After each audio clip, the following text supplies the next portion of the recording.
BSKY रे हेउछि कि ठकई जानतु कौन करेंगे क्या फोन करेंगे।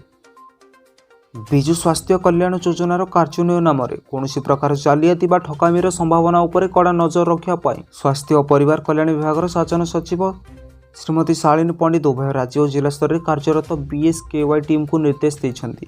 ठगामी विरुद्ध में क्लिनिकल एस्टाब्लिशमेंट आईन और बीएसकेवाई प्रत्यावर्तन अनुसार एपरी ठक मान विरुद्ध में दृढ़ आईनगत कार्यानुष्ठान नेबाक से निर्देश देते। श्रीमती पंडित कहते राज्यवासी को सार्वजनीन चिकित्सा दरकार एवं जहाँपाई राज्य सरकार बद्धपरिकर एथिपाई उपयुक्त आर्थिक और प्रशासन व्यवस्था सहित बीएसकेवाई योजना चालू रही। लोकों स्वास्थ्य सेवा कर सुविधार अपव्यवहार बा बीएसकेवाई नाम ठकई को कौन स्थिति में बर्दाश्त कर दृढ़ और कठोर कार्यानुष्ठान नियाजिबो। कार्ड विषय कौन सन्देह थिले आपण सीधा सड़क टोल फ्री नंबर बा जिला संयोजक सह जोगाजोग करने को श्रीमती पंडित का निर्देश। जिला संयोजक माने साधारणतः जिला मुख्य चिकित्सालय परिसर रे थिबा मुख्य चिकित्सा अधिकारी कार्यालय रे कर्तव्यरत रही था।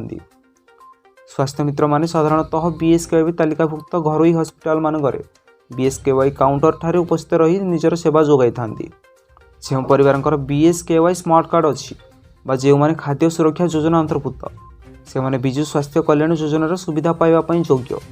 कार्ड संबंधित कौन सन्देह विषय आप क्वेश्चन करने 155369 को कॉल करेंगे जोठारे ताहार सठिक समाधान हो पार। लोक मैंने देयमुक्त चिकित्सा पसंद अनुसार तालिकाभुक्त हस्पिटाल को जीवा पूर्व 104 को कॉल कर जापरेंगे ना जरूरी स्थिति में सीधा सड़क हस्पिटाल पहुंची स्वास्थ्य मित्रों सहायता नहीं पारे। बीएसकेवाई बाबद निजर अभियोग बा प्रश्न 14545 को जन पारे।